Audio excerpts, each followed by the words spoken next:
IT job కోసం చూస్తున్నారా? ఐటీలో కెరియర్ బిల్డ్ చూసుకోవాలనుకుంటున్నారా? అయితే సమాధానం కోడింగ్ ట్యూటర్. తింటారా?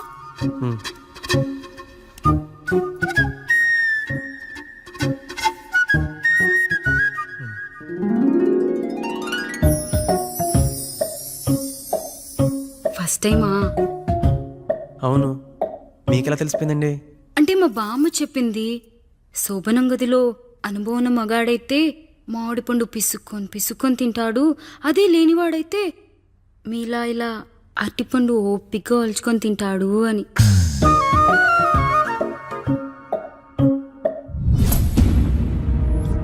ఏంటవి? అవేంటో తెలీదా? ఫ్రెండ్స్కి పెళ్ళని చెప్తే హ్యాపీ బర్త్డే అనుకొని బెలూన్స్ ఇచ్చారు, ఫీల్ అవుతారు కదా అని 4 అక్కడ కట్టాను.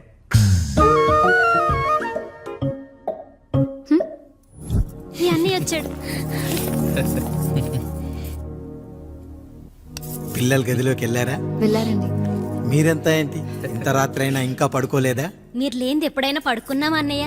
అందరం కలిసే కదా పడుకునేది మావయ్య. సరే సరే, అందరం పెద్దోడి గదిలో పడుకుందాం. ఈ రోజు వాడి శోభనం కదా, అసలే కొత్త. పక్కనుంటే ధైర్యంగా ఉంటుంది, పక్క నుండి దగ్గరుండి జరిపిద్దాం. పదండి.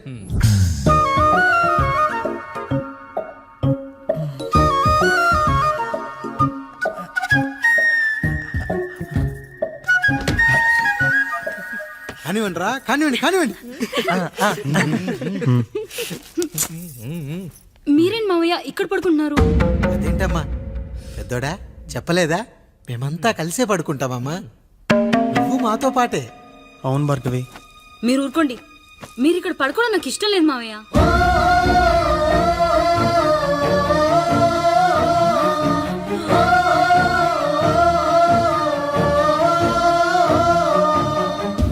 అదేంటమ్మా అలా అంటావు?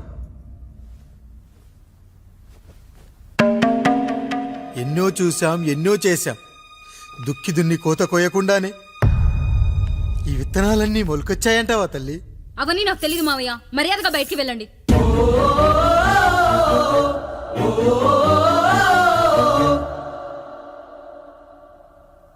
కనీసం ఆ మూలనైనా పడుకుంటామమ్మా. నువ్వైనా చెప్పరా పెద్దోడా? అంటే తను ఇబ్బంది పడుతుంది కదా నాన్న.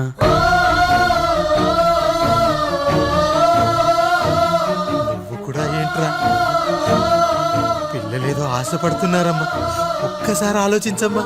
మావయ్య మీరు బయటికి వెళ్తే మేము తలుపులేస్తాం.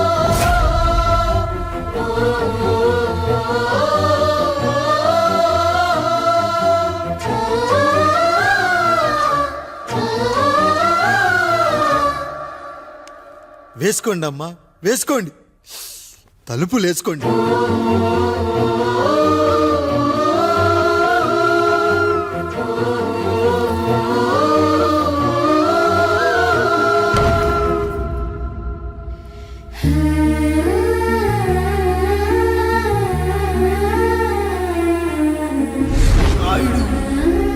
బిడ్డలు జాగ్రత్త. ఈ రోజు నుంచి వీళ్ళంతా నీ తమ్ముళ్ళు చెల్లెళ్ళు కాదు, నీ బిడ్డలు.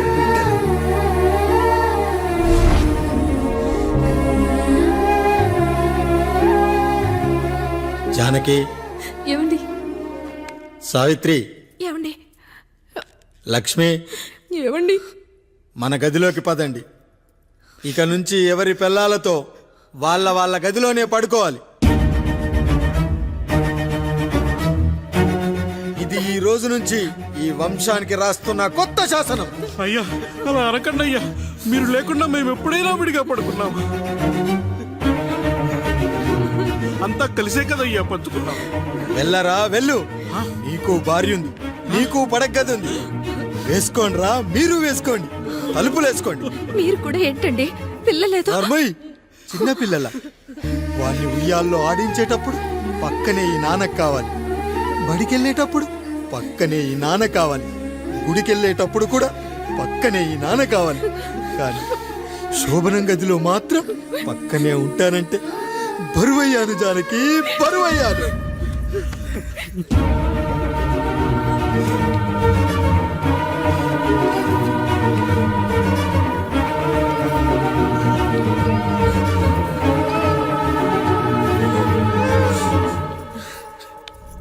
ఏంటండి ఇంకా అదే ఆలోచిస్తున్నారా? ఎలా మర్చిపోగలను లక్ష్మి? జరిగింది ఏదో జరిగిపోయింది, మీరు బాధపడకండి. ఎంత మాట అన్నాడో చూసావా? నా భార్య ఇబ్బంది పడుతుంది, బయటికెళ్ళండి నాన్న అన్నాడు. వాణ్ణి ఎలా పెంచాను?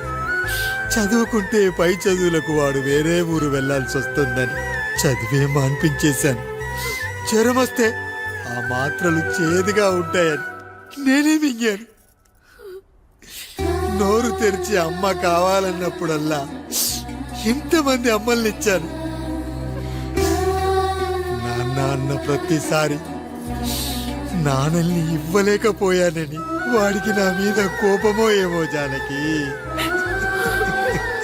నిజమేనండి, మనమంతా ఇలా లేమే. మన కుటుంబానికి దిష్టి తగిలింది. మా నాన్న మరణంతో ఆస్తిపోయి తమ్ముళ్ళతో నడి రోడ్డున పడ్డప్పుడు ఇలాంటి కష్టాన్ని మొదటిసారి అనుభవించాను.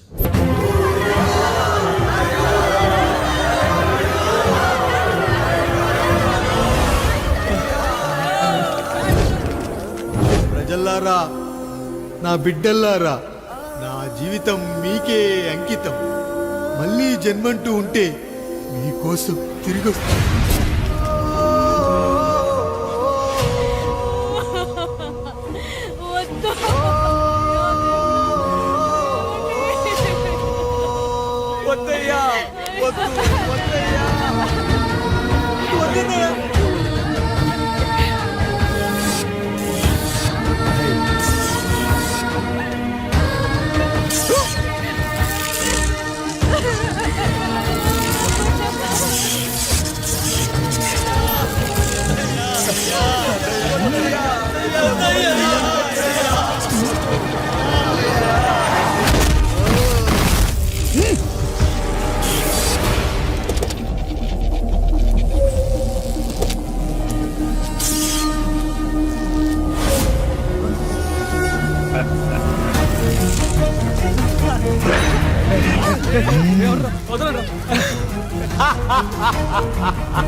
ఎవడొస్తాడు?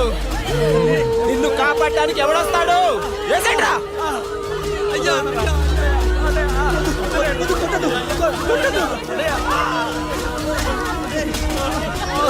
కష్టం వస్తే ఒక్కసారి నాన్న అని పిలవరా, ఆ సమాధిలో చైనా లేచొస్తా.